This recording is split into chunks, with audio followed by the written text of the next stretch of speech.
original.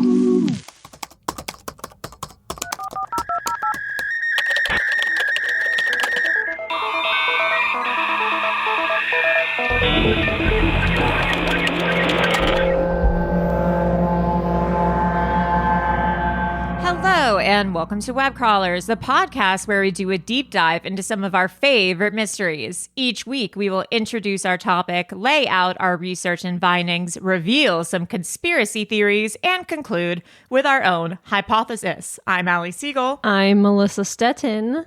And as you know by now, that's the whole shebang. That's it, folks.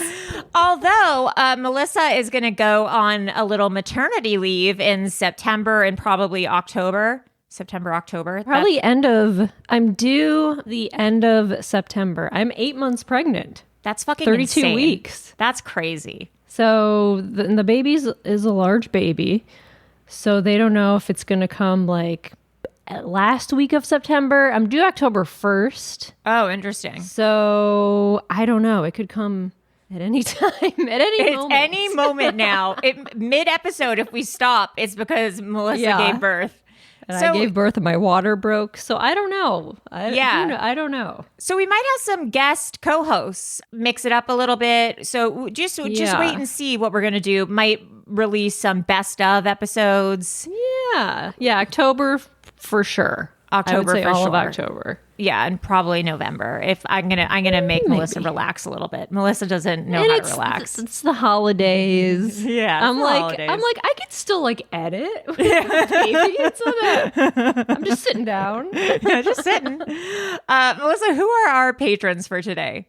We have Courtney, spelled with an I and a C. And a C. I know. Let's just spell this out because this is incredible. CORTNI.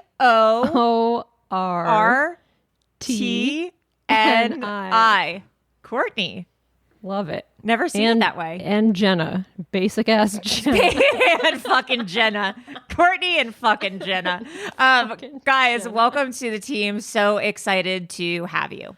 Our episode today is pretty crazy. Never heard of this. I haven't heard about it either. And it happened more or less recently in our lifetime. It's about the disappearance and murder of Dorothy Scott in the 80s. It involves a bong shop. Fuck yeah. A Black Widow bite. Fuck yeah. And mysterious, and mysterious phone calls that happened for 4 years after her disappearance. What happened? Let's get into it. Kind of some similarities to the Watcher House a little bit.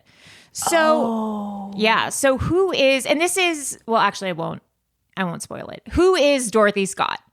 Dorothy Scott worked at a head shop that her father co-owned. Remember head shops? Head shops, yeah. So for those of you youngins who don't know, a head shop existed before weed was legal.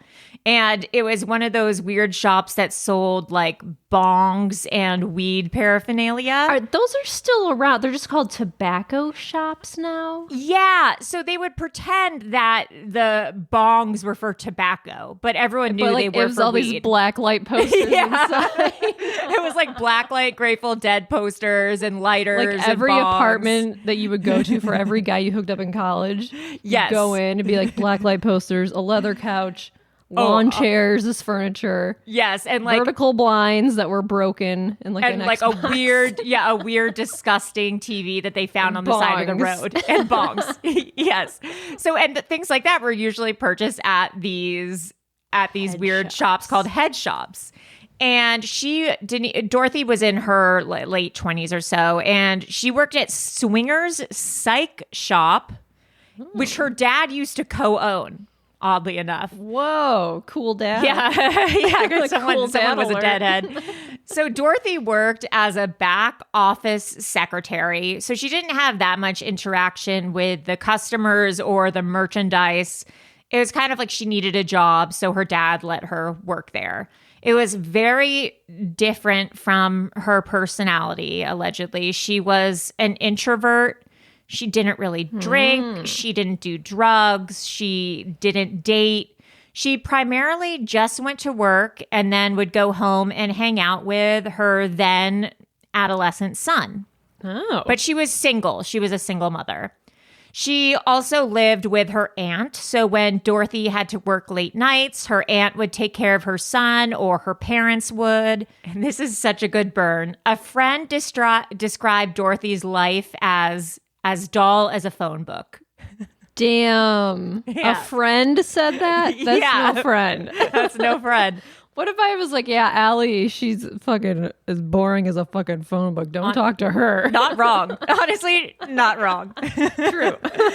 So you can paint a picture of her life as she was kind of like a goody two shoes, had a son, and would just kind of stay home all the time. And worked in a head shop. But worked in a head shop. So Dorothy starts getting these very weird calls. And since it's the 80s, it's to her landline. She started receiving weird phone calls at home from an anonymous male. She said that she kind of recognized the voice, but she couldn't put her finger on it. This reminds me of something that happened to me. Oh my God, Melissa, tell. What happened? When I was like, I think 11, 12, 13-ish. This crazy thing happened. I don't know why. I would You're go like, I was abducted. and then I was returned. and I pretended to be someone else. I would go to my best friend Monica's house all the time. I would occasionally get, like, my parents would call me there, or like be like, when are you coming home, whatever. I would get a call, like her mom would answer the phone and be like, oh, Melissa, there's someone on the phone for you. I'm like, okay, like a guy. And they'd be like, hi, is this Melissa? And I'm like, yeah. And they'd be like, hey.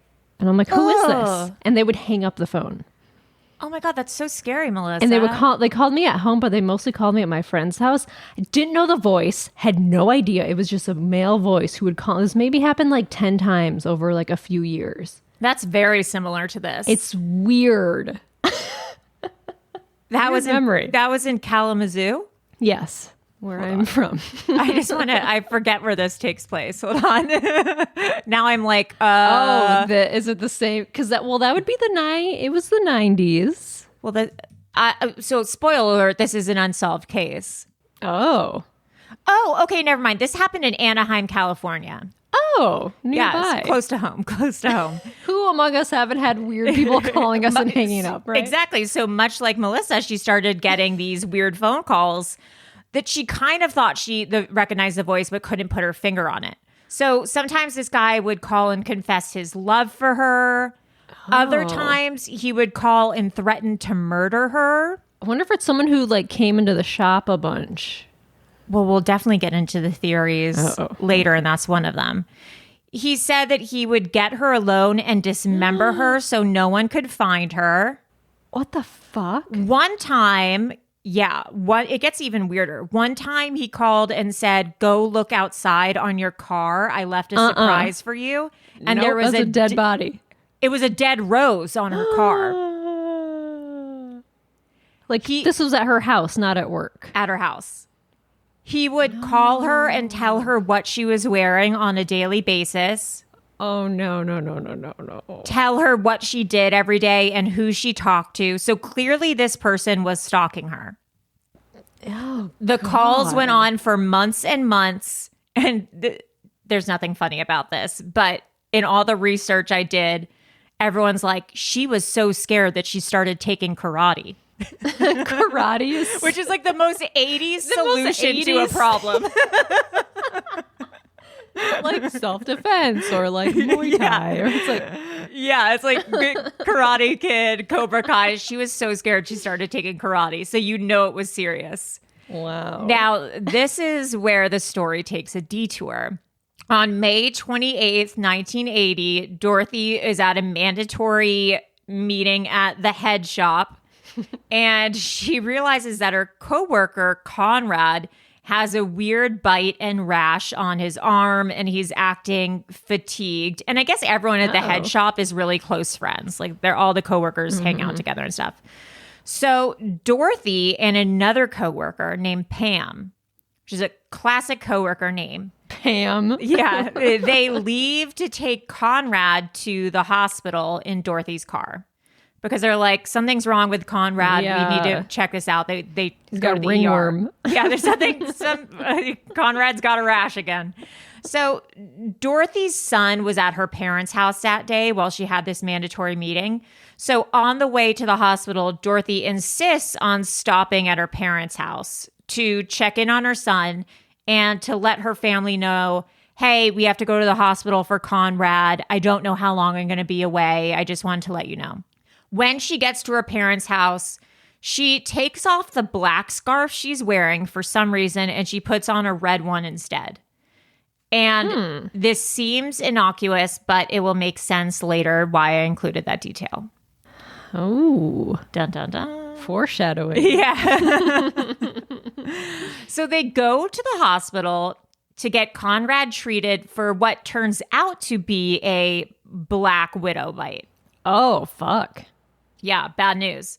So Conrad is discharged around 11 p.m. and given a prescription, whatever you get prescribed for a black widow bite.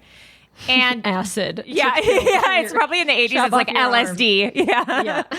Just rub it in there. Yeah. So Dorothy says, hey, I'll go get the car and I'll bring it to the exit so you don't have to walk that far since you've been at the hospital all day and you're still not feeling well.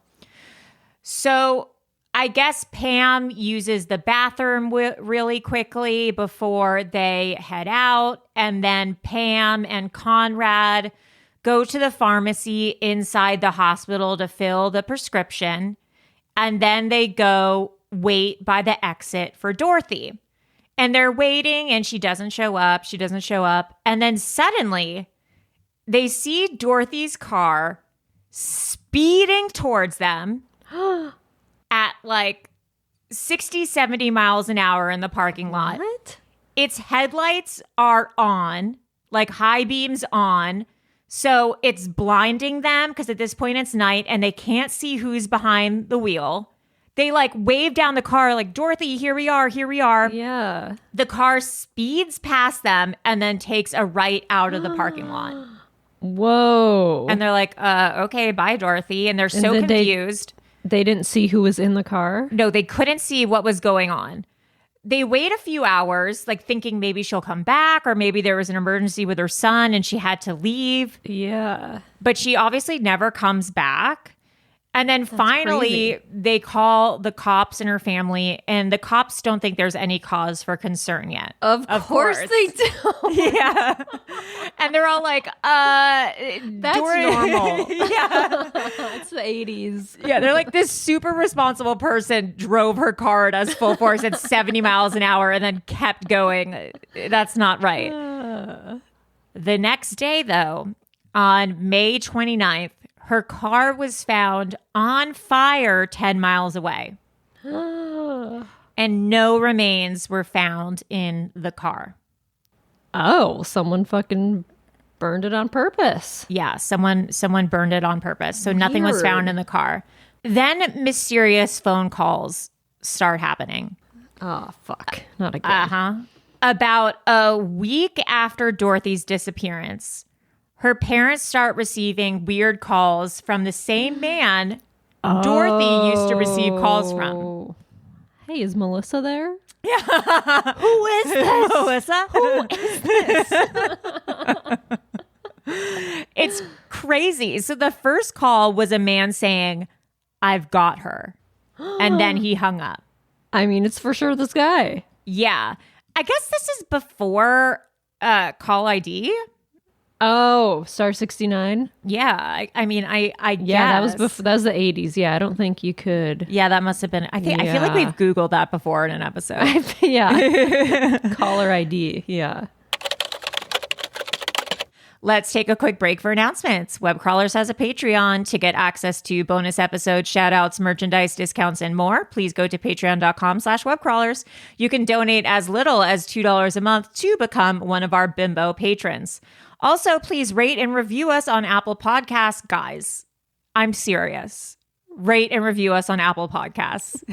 If you give us a 5-star review, too. we will shout you out. We're serious. We've become stagnant on new reviews and we need some more. Also, Erios has a hotline. Insert jingle here. 626-604-6262. Keep on calling us, and we will keep on playing your voicemails. Now, back to our scheduled program. So then this guy would call every single week on Wednesday for the next 4 years. What the fuck? Yeah, and he would always hang up just before the call could be traced. Oh. And he would say horrible things about how he had Dorothy hostage and what he was going to do to her. Jesus. But one thing that's weird is he would only call when the mother was home, never when the dad was home, which also shows that he was casing and stalking the parents because he would know their schedules too. What the fuck? He one time called when Dorothy's father, Jacob, answered the phone by accident. And then after that, he never called again. Oh, weird. So it's like, was he afraid that Dorothy's father would recognize his voice? Oh, it could have been an employee. Yeah. Could that be why he didn't want to talk to the dad? Oh, weird. Eventually, the Orange County Register ran an article about the case, and then the newspaper got a call from the murderer as well. Oh. The call said this: I killed her. I killed Dorothy Scott. She was my love. I caught her cheating with another man. She denied having someone else. I killed her. Ugh. The editor said that the caller also knew that the guy Conrad had suffered a black widow bite. Apparently, the caller also knew that Dorothy was wearing a red scarf but changed it to a black scarf. No, excuse me, that he knew that Dorothy was wearing a black scarf and changed it to a red one. And none of this had been published in the article. What the fuck? Someone was following her or worked with her. Right. So people were like, was this a stalker? Was this someone who worked with them? Was it someone that she was secretly dating and talking to? Everyone's so confused. Weird. So then on August 6, 1984, a construction worker discovered a dog and human bones side by side. Wait, what year did she go missing? The 80s? 80s. So she'd been gone for 4 years. Whoa. Yeah. Discovered human bones and dog bones in Santa Ana Canyon Road. The bones are partially charred. Oh, which is interesting. The car. Yeah. However, there was, I guess, a bushfire in that area. So I don't know if it was the car or the bushfire. A turquoise ring and watch were found that were both Dorothy's. And apparently the watch had stopped at 12:30 a.m. on March 29, about an hour after Conrad and Pam last saw Scott's vehicle. Oh. So maybe it was burned. Yeah. That would make a watch stop. Yeah. So we all know fire breaks watches. fire burns watches. On August 14th, the bones were identified as Dorothy's by dental records, but an autopsy could not determine the case of death. Huh. And so they still don't know what happened to her, who did it, where she was for those 4 years, or anything that happened. But there are theories. I would think that if her watch stopped that night, she died that night. I mean, because when you die, your watch stops. Your watch just stops ticking. Yeah, that's what's so confusing is like, you have to deliberately... unless she died, like, I don't know. It would have to be the fire, I guess. Yeah, I mean, I think it must have been the fire that... I mean, let's Google. Does a fire stop a watch? I would think so. It depends on, what kind of watch was it? Was it like a Casio watch? Does a fire stop a watch? Because that would for sure... No, because if it had the time on it, it would be a wind-up watch. Because they wouldn't... If it was digital, it'd just be dead. So maybe the watch battery like melted or something. Yeah, I mean, that must have That's probably what happened. So some of the theories are, did Dorothy have a secret boyfriend? Yeah. So this guy knew everything about her, or a secret ex-boyfriend. The guy knew everything about her. He knew about the spider bite and the scarf change. So what if it was her baby daddy? I was wondering about that, and I couldn't find anything about the baby daddy. Oh, weird. Yeah. And how old was her kid? He was like young. Yeah, he was young at the time.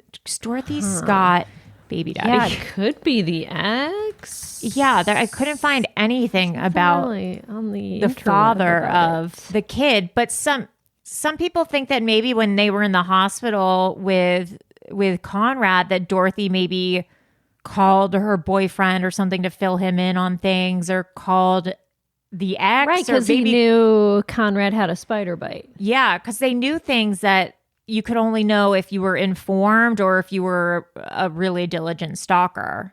Another theory is, was it a mailman or a garbage man who became obsessed with her and would stake at her house and things like that? Yeah, mailman would come by every day. Yeah. But then it's like, why would that person only call her mother and refuse to call when the dad was there? Yeah, maybe he was planning on killing the mom too. Maybe that's interesting. Some people think it might be Conrad and Pamela in cahoots together, but like I don't know why that would exactly. Yeah. Or someone who worked with both her and her father. Yeah. Which leads us to this Redditor who thinks that they figured it out. Oh. Yeah. So this Redditor, his or her name is, it's probably like Big Penis 47. Frodo T. Baggins 420. Amador 9. This is posted a year ago. He or she says that they think the killer is a man named Michael James Butler, commonly known as Mike Butler. And this is what they write. They say Mike was an eccentric who lived in the mountains, and he was one of 5 siblings. His sister, Rosemary Butler, made quite a good name for herself in the music business. In the blog post, and this person cited some blogs, they don't share Rosemary's name, although 3 clicks and then you found her. This is because she is believed to have absolutely nothing to do with this case, and seeing as her brother Mike Butler was never a suspect by police, we should all leave her out of it, because as far as we know, she is innocent in all of this. Her career started in all-girl bands, and if you would like to listen to her music, look up, and we do, look up Bertha on YouTube. Her music is actually pretty rad, and she even opened for the Rolling Stones once. What? Now, what is interesting in this case is that Dorothy was murdered and her bones scattered, dismembered, and left under the bones of a dead dog. Probably to throw under the bones. Yeah, probably to throw off police dogs. Excuse me. This is because this will cause a false positive when police search areas with their dogs. Dorothy's body was found in 1984, 4 years after her disappearance. Mike Butler's sister, Rosemary Butler, worked sometime in the head shop around 1980. Oh, okay. Yeah, and her brother, Mike Butler, is said to have been obsessed with Dorothy. Uh-huh. Why didn't the police question Mike and his feelings towards Dorothy any further? It seems suspicious, although it could have been harmless romantic feelings. So the police did question him? Did not. Did not. Yeah, they totally did not. And then also, I guess that there is another missing person from this same time named Tracy Hobson. And Tracy Hobson is another missing woman who apparently looks a lot like Dorothy. Oh. Mm-hmm. Yeah, so let me... Wait, Michael Butler died 2014. I found Bertha on the YouTube. Oh, should we play that? Hell yeah. You don't want me running around with nobody else but you. I like it. Okay, Janis Joplin. Yeah. Just don't think that I run away with the first good looker I see. Oh, she's good. Okay, pretty good, Bertha. Yeah, pretty good, Bertha. Oh, so this is interesting. This Tracy Hobson was murdered in 1987. She was identified in November 2018 by the DNA Doe Project, which I guess they compile. It's like what Maria was into for a while, where they where they had like the faces clay, that they would create, clay faces, the clay faces and stuff. Oof. But she was a local resident to the Anaheim area. And she was found 50 feet off of Santa Ana Canyon Road, which is exactly where Dorothy was. Yeah, it was just the same road that Dorothy was found at. And so this Mike guy is 3 years later. Dead. What year did he die? He died 2014. Oh, okay. So he was alive when this person disappeared as well. So I don't know if it was him but it seems like there was someone in this area at that time who was... Dang. She was also 20 and she looks a lot like Dorothy. So I don't know whether or not they were related, but the fact that 2 women in Anaheim were killed and their remains were found on the same street is weird. Suspicious. Yeah, some people think that maybe the BTK killer, but I don't... Oh, that was back in the 80s, right? Yeah. Oh, no, that's Kansas. 7491, Wichita, Kansas. Oh, yeah. That's Kansas. Oh, we have the same birthday, March 9. Yikes. Oh, yikes. Yikes. Yikes. That's a good place to end the episode. Yikes. Well, if you guys know anything about this, if you guys have any theories about this or know of any other serial killers who were in this area at the time, Melissa, where can people reach us? You can email us at webcrawlerspod@gmail.com. All right. Well, I am Allie Siegel. I am Melissa Stettin. And that's all, folks. That's all, folks. Bye.